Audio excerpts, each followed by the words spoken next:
Hello, everyone, and everyone coming from various Fire Emblem subreddits. My name is Chris Mayak, and today I'll be interviewing Rena Strober, who's the English voice of Azura, speaking and singing. Should be a good time. Hi, Hi, how are you? good. How are you? Pretty good. Thanks for willing to do this. Yeah. I just joined the Reddit page, so I was able to like glimpse at questions. Okay. Yeah. I wasn't going to only focus on that. I can touch on other things too. Okay. For you, did everything kind of start doing dance at the Myra dance studio?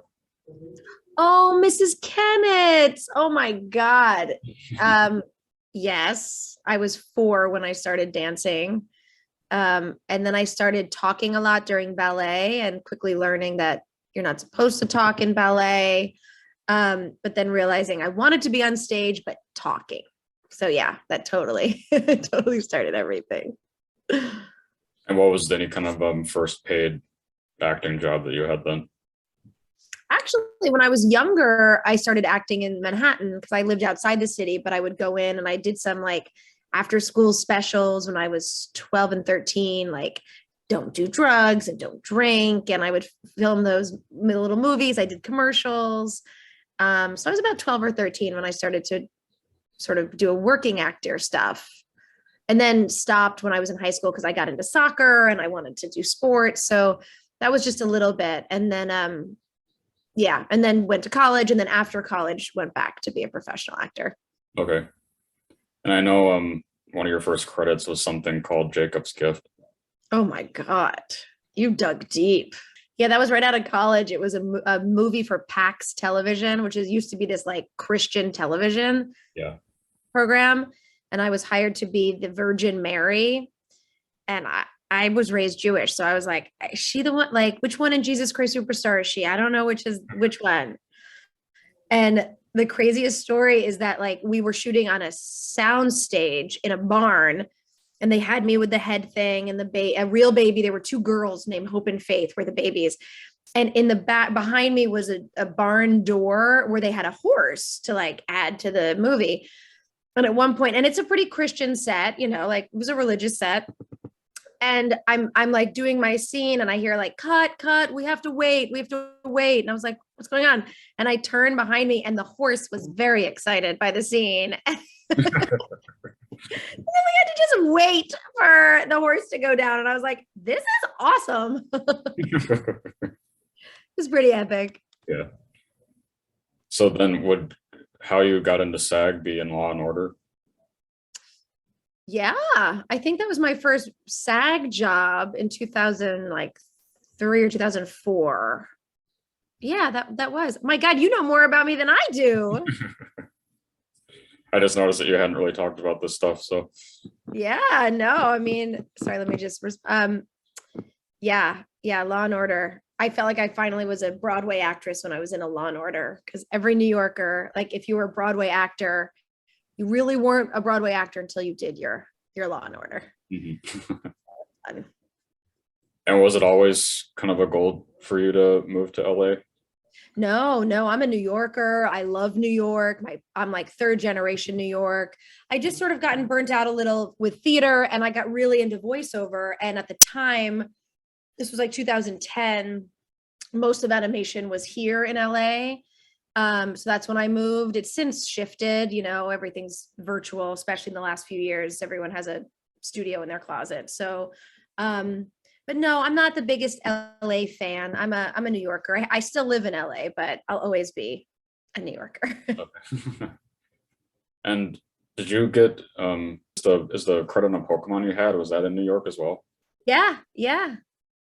Yeah, that was fun. It was, I think, like one episode. I was having lunch with Tara Sands, who's a big Pokemon voiceover, and we were sharing stories about like the studio and where it was and how Pokemon was huge at the time, but for actors, it wasn't like looked up, it was like wasn't the highest paid job, we were all excited to do it. But yeah, just remembering the days of like walking up the dusty stairs in New York City to record. Mhm. And how did you, because everybody else I've talked to, they kind of have different answers to how they took to dubbing. How did you take to dubbing? I loved it. I'm a singer, uh, and so I looked at it like music, and I looked at it like I was competing with myself. I'm still very competitive with myself when they say, "Okay, you have 1.3 seconds for this line." I'm like I get so competitive, so I can do it in one take. Like that's my goal. If I have to redo it, I'm like ah. But it's just like music. Like I'll listen to it, bump bump. Like I'll listen to it in tempo, and then repeat it in tempo. And I think people like Tara also is an comes from a music background. I think musicians, it's fun for because you're just looking at it as a piece of music. Flap. I remember having to match the flap. That was a little harder and frustrating as an actor because you couldn't story tell. You literally were just matching it. And I do that on a show called Shimajiro that I love. It's a Japanese show that I dub. There's a lot of flat matching, and it's just like sometimes you have to change the words because it doesn't match, so it's its own science and its own skill. Right. Yeah. Yeah. Yeah. It wasn't very long ago that I did Michelle Ruff, and I know she's the lead on Shimajiro as well. So. Oh yes. Oh my God. I love her. Yeah. And this was interesting. I couldn't like find it anywhere, but the plot of the short film sounded really cool. A search.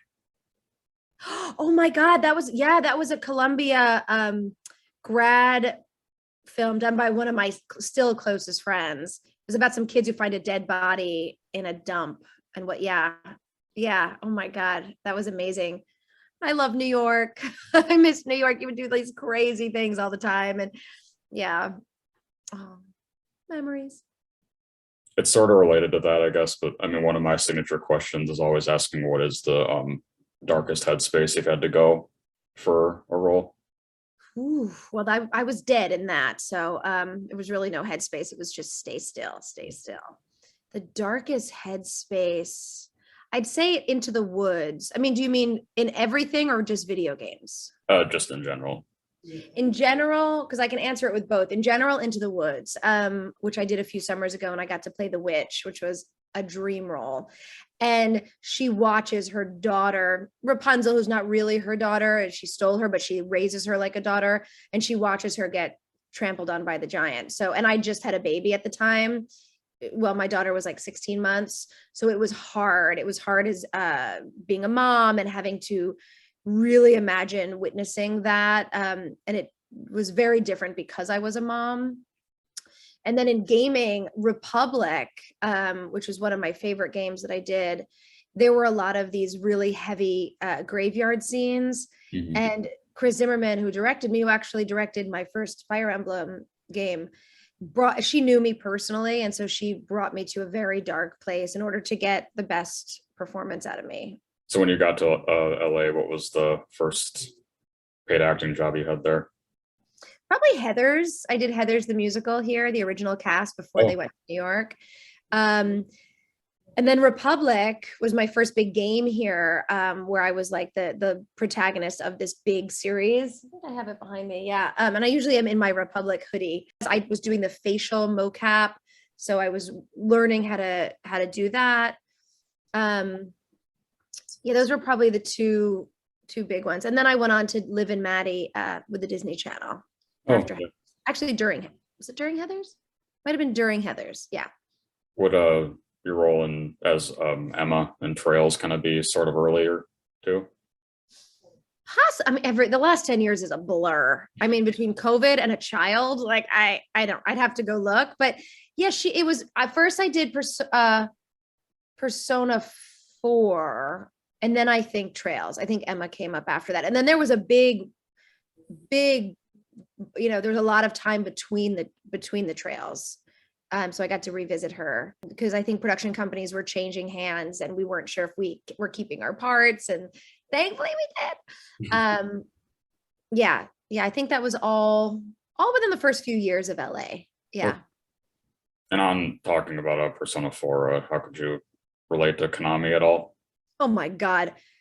That was my first big foray into like a lot of this dubbing of the Japanese game. And I didn't understand a lot of it because I was like, wait, it's a singing competition. Why are we talking about chickens? And then all of a sudden she's in the shower singing about ginger, and it was so frenetic. Like it just went everywhere. And then someone's murdered. I mean, it was like, what? So it was my first introduction to like anything's possible. Like you don't know. And it was my first introduction of like playing a young girl who happened to like be not clothed, because there was this shower scene and I'm watching it and it's like showing her boobs and her butt, and she's supposed to be like 12 or 13 years old, and I was like, you guys, I'm actually uncomfortable with this. I don't know if I ended up watching the whole thing, but I was like, what?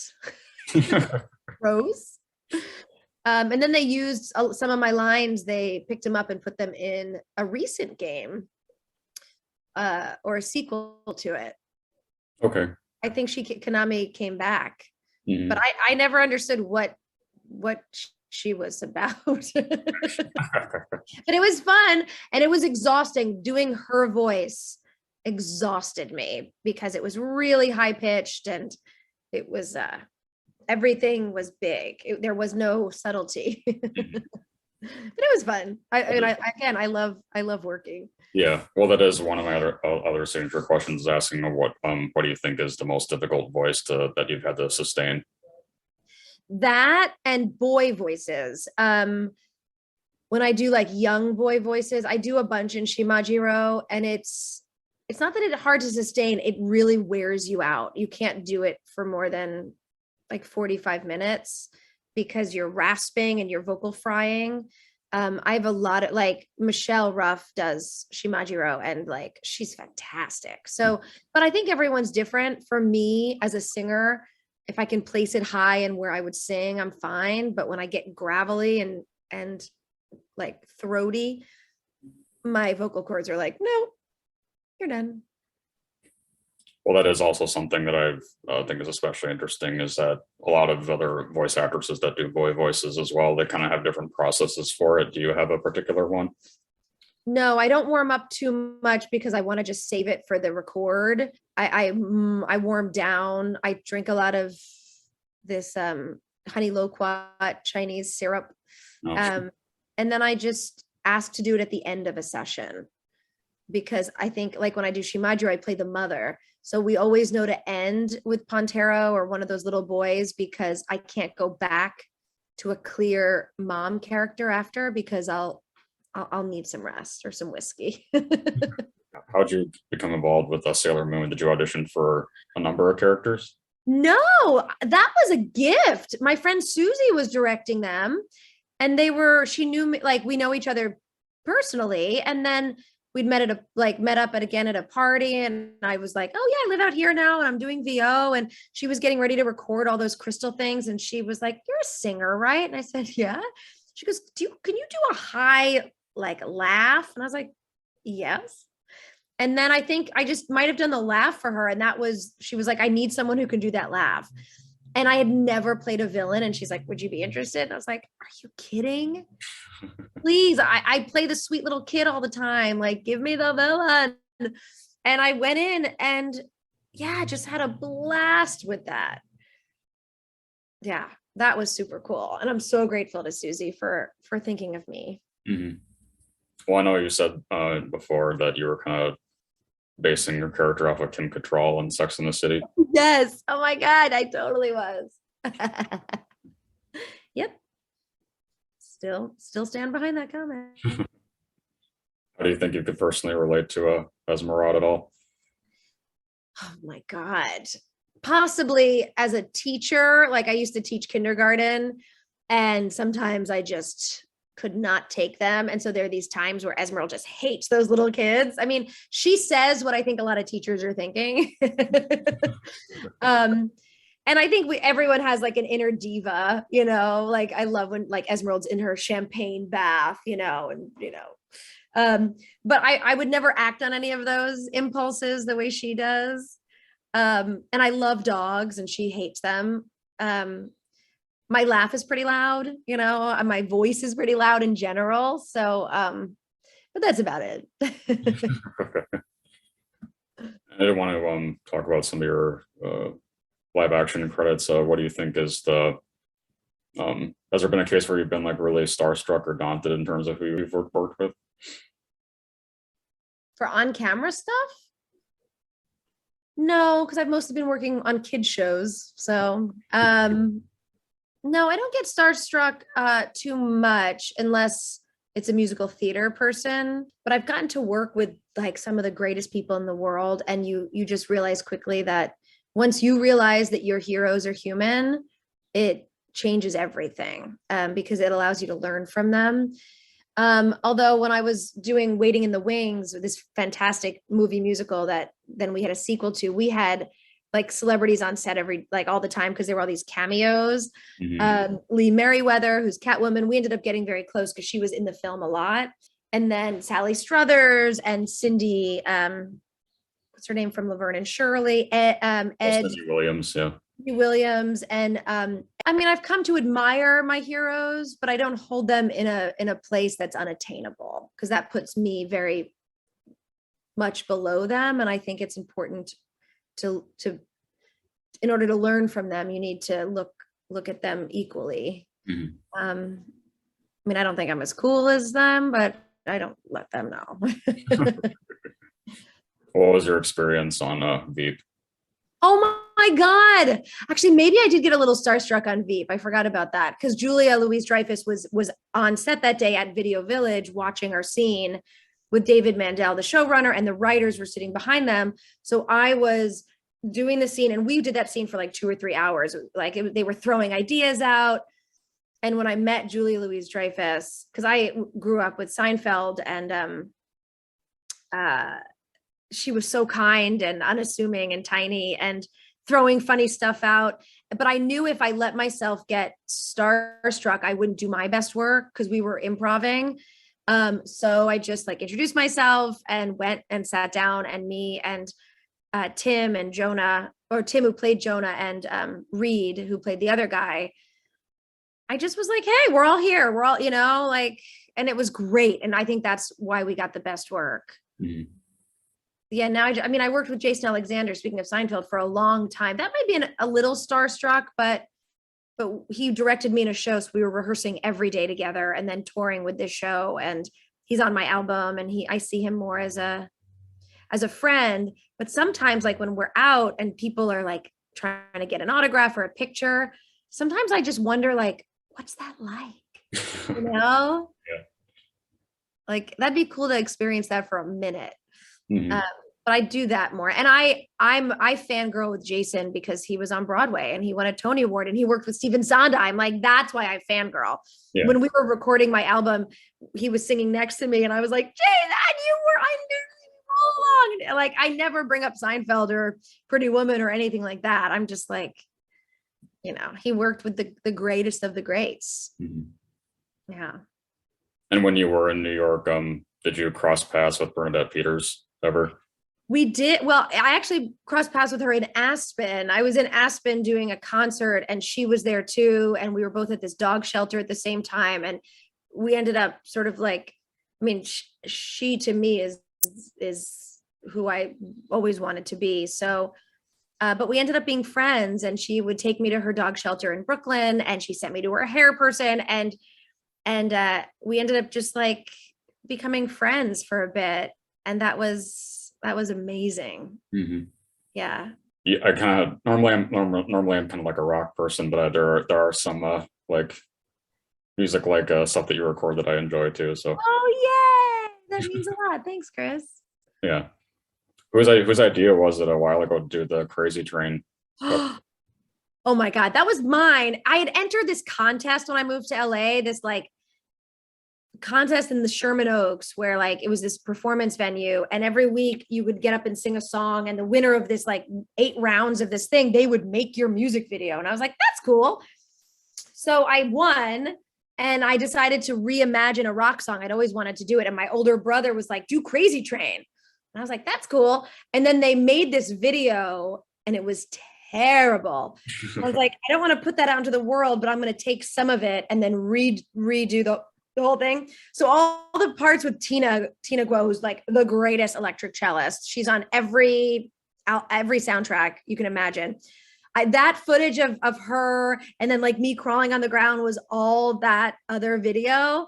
And then I went to New York and I hired a film guy and I was like, let's redo this. So all of the New York stuff is all when we reshot it. Mm-hmm. Yeah.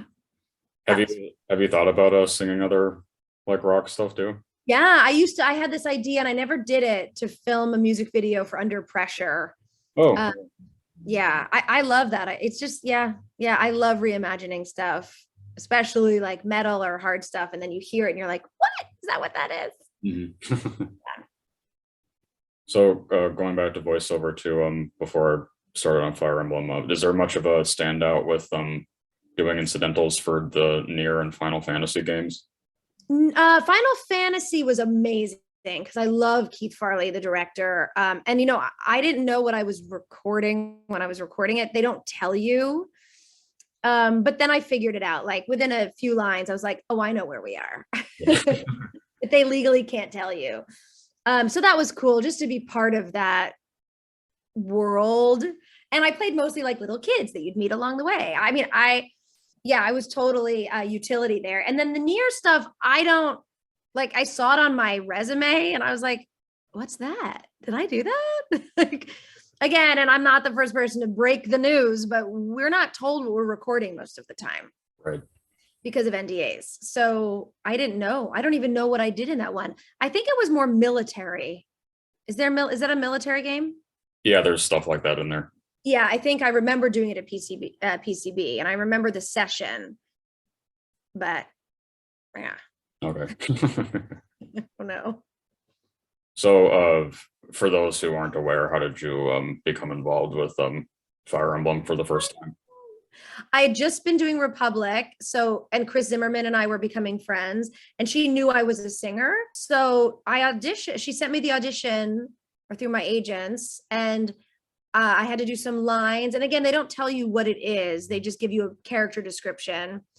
And then they asked me to sing a few lines of a song for the audition. And I'm sure I sang a Sesame Street song. I'm almost positive I sang this. I always sing I Don't Want to Live on the Moon. And then I booked it and and then did this first session at Formosa with Chris and with the people who were translating. Mm-hmm.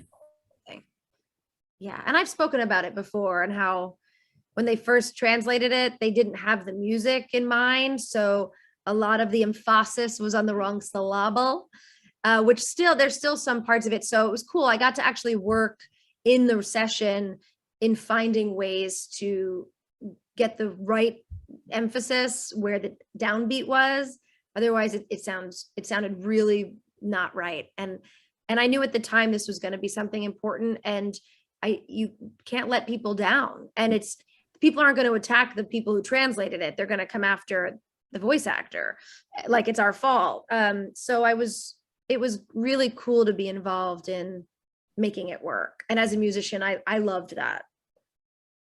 And this is probably obvious as well, but considering how long you've had to grow as Azura as well, do you think that you personally relate to her the most out of characters you've played? I think so. I mean, my daughter made me put blue in my hair. She uses her voice as a power. And just a few days ago on Martin Luther King Day, I was part of a concert where I was asked to sing this medley of Carefully Taught and Children Will Listen. And it felt really good and right. And I used my voice to get a message across. And I feel like that's what Azura does. And I think it's why I like her and why I connect to her. Because if you can sing, and this isn't me tooting my own horn, I'm very grateful for my voice. I worked really hard on it. I take care of it, but I also know that with a good voice, like I like having the responsibility to use it for good. Mm-hmm. Whether it's the children's album I put out, whether it's to teach music, I teach a lot of music and voice, or being part of concerts like that MLK concert. Yeah. Mm-hmm. So we have that in common. Yeah. I don't have her washboard abs or wardrobe. And similar to what I asked earlier, what do you think is the darkest moment that you had with recording her? when I've had to record her death lines. They usually always record them just to have, and having to like die in the character you've grown to love, and how she would die and what her breath would sound like and her sighs. Like I think that's always an unfun, dark place to have to go to. Mhm. And then I don't know if you can really talk about it, but some people were asking too if you auditioned for any other characters. In Fire Emblem? Yeah. No. Okay. No, I mean, maybe way at first many years ago. But once I was Azura, no. No, they never asked me to. I don't know if they'd want my voice. I could do other voices, but no. I know a while ago in interviews or one interview that you mentioned that there was some like crazy Azura stuff that was recorded that never went anywhere. Do you remember anything about that? It was probably when she was younger. But I don't remember. Sorry guys, my like mom brain is a real thing. Oh. Oh, and what are your thoughts on all the different kind of variations of her and Heroes? I love it. I love getting to make her youthful, and then there was, maybe the one I was talking about with the crazy is she got bad for a bit. Like there was a section where I think like something happened and she might have been like a more evil version that I don't know if ended up getting anywhere, but we just have a lot of fun in our sessions. But I love it. It keeps her interesting. It lets her grow. I think she's grown a lot. Yeah, it lets her relate to people differently. Mm-hmm. Well, and some people were asking too if like a full version of one of the versions of Lost in Thoughts exists.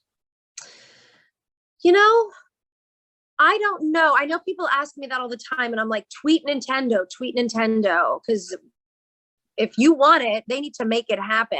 I tell them all the time, they're not going to listen to me as much as they'll listen to, I think, the people buying the games, the fans. Yeah, so a few people asked what do you think about Matthew Mercer's version? I love him.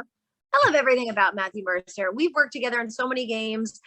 We didn't get to be in the same room for our duet, but he's great. Like I love him. He's the bee's knees. He does no wrong. And is there with the different directors that have worked on different Fire Emblem properties, is there any like funny story you have with people? I would say the recent lines that came out with Leanne, I didn't record that too long ago. That was actually like maybe a month ago. Okay. And I was working with a new director, and she was like, can you try what it would sound like to die while as a singer? And I was like, what? Okay, I'm just gonna go for it. And she like didn't think it was possible. And we had so much fun. I was like, ah! and she was like, ah! And I think one or two of them actually made it in there. It was just so much fun to die while singing. Would that be a Caitlin Galt that you're talking about? Oh yes, yeah, Caitlin. She's amazing. I was like Googling her because it was all virtual. I couldn't, and I was like, I need to be her friend. She's a fantastic director. Yeah. They all have been. Caitlin was so much fun. This is sidetracking into other voiceover, but I know there's your character in Zero Escape is kind of dark as well, Akane. Oh my God, Zero Escape. That was the only session where I was like, can we take a break? I'm literally freaked out. That was dark. I always when I know that when you zoom out that the storyline is really dark, I zoom in and just play what's in front of me, the conversation, the task at hand. Because if you start thinking about like every action you're taking is possibly murdering someone in another room. Yeah, it was dark. And the creators were there, and I was like, what is wrong with you people? This is messed up. But what was fun is to celebrate the release of that. They took an escape room in downtown LA in Little Tokyo and turned it into a game, all from the video game. And they had the cast go through it to see if we could get out. We didn't get out. We didn't get out at all. Yeah, but that was cool. And I know that you've done it was cool to see that you had done an interview solely about Bloodless. Yeah. Yeah. Bloodstained was, oh, that was dark. Holy shit, that was dark. Yeah, I sometimes forget about those really dark ones. But what was crazy is I was playing a little girl, Right. and then I was playing a little fairy, and then they're like, oh yeah, wait, we're gonna do one more. Here's this woman who drinks people's blood. I was like, wait, what? Because I went in not expecting to play her. So I was like, okay, I've got to age myself. I have to darken myself, like find the dark place to go to. And yeah, that was neat. Back to Azura, what do you think is the most like favorite line that you have? The stuff that sticks out for me is about her hair. Like there was this whole section where she's talking about brushing her hair, and I'm like, this is insane. I like what? And then all the stuff about her voice, like her song, you know, that she how much she loves to sing, and when she invites people. But yeah, usually the silly ones. Like, my hair. I just brushed my hair. I remember like there were like 10 lines when I was at Cup of Tea were all about her hair. Mm-hmm. It's like, well, at least she's paying attention to it. Mm-hmm. That's nice. When you listen to dubbing actors talk, something in Japanese may go for like 2 seconds, but then the translation could be 9 seconds. They're very different languages. So a lot of that translation is because it wouldn't have worked, or there wasn't an English word for some of it. But yeah, I mean, I like the translation that I ended up doing. I don't really like the translations that other people record, you know, where they're like, I'm going to rewrite it and record it. Like, I don't know. I'm not a fan of that.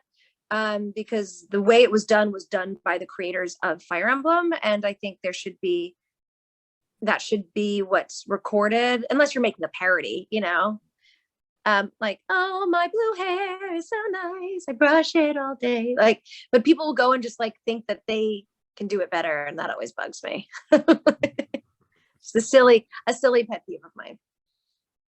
And it was really cool and surprising that Christina Grimmie was a fan of the series. And she was a huge fan. Yeah, she was a big gamer, big Fire Emblem fan. And that's why I got connected to her brother after she passed away. You know, I'm still I was right before COVID, pretty involved with the Christina Grimmie Foundation. Yeah, like it's very surprising when you find out who loves these games, you know. There's no age or sex or gender or, you know, mentality. It's for everybody, which is so nice. Yeah, I'm sure there's been if you could pick maybe like a single highlighted story where your role as Azura helped somebody in some way. I gotta say, when the song first came out, I didn't think much of it, and I started to get these heartbreaking messages and emails from people, mostly middle school and high school, about depression, about real depression, and the inability to get out of it. And something about that song gave them a sense of calm, let them think for a moment, let them breathe. And I wasn't healing depression, but it was so powerful to me as a human, and as someone, I'm an empath. Like, people's pain gives me pain, but I felt really good about that music being a healing factor, in a real way. And I still get messages like that. And now when those kids are older, you know, now they're in their mid-20s, they're like, I'll never forget like going through what I went through in high school. But that music, you know, there's something about that song that was very therapeutic. Mm-hmm. So that sort of blew me away, and I was like, whoa, this is bigger than I thought. And even the Nor version, I saw what that question, like, which do I prefer? I love the Nor version because I'm a strong woman, and I love the sound of where that's placed. And I love that some guy is not enjoying it, and that just makes me happy. But there's a place in everyone's life for both. And I think when you're in a dark place, you don't want to be strong, you know, but when you come out of it, or you go through an angry place, that Nor version is there, you know, for you to like, I have my students like box when they sing, like I'll have them hit pillows because it connects your voice to your heart, to your body. And that's what that Noor version is in a lot of ways. Is there anything else that's upcoming that you can like safely talk about, or? Dogs in Space. No, just lots more Shimajiro. No, I never know. Maybe tomorrow my phone will ring and I'll have something. Yeah, my final question is always asking, what do you want your legacy to be? I think the same thing Azura would want, changing the world with your music, like leaving the world a better place through song. Like I always picture my funeral. I'm like, there better be good music. Some karaoke, some, piano bar singing, but yeah. Letting my music say it all. And is there anything you want to say to the subreddit? Oh my God. I just got to say, like, I'm in a lot of games and projects, and there's no fan base like the Fire Emblem fan base. Like I'm on Streamily, and almost all, I have Emma on there and I have Esmeraude, but almost all of my stuff goes to Fire Emblem fans. And I just find everyone to be kind and human and understanding and real and very grateful, as am I. Like I am so grateful for you guys. And to have that go both ways is just lovely. And I just joined Reddit, so hopefully I can try to be on there. But yeah, I'm just grateful. So yeah, I thank everybody because it keeps me employed, but it also keeps me fulfilled. Well, thanks. I'm glad that we got to do this. Yeah, me too, Chris. This was great. Where are you Zooming from? Oh, I'm outside of Minneapolis. Where? It's in the Woodbury. Do you know where that is? I know St. Paul and I know Minneapolis. Okay. It's cold. I know. It's raw. It's awful. Let me know if you need anything else, though. Okay. Yeah, we'll do. Thank you. Stay warm and healthy. Yeah, you too. Bye.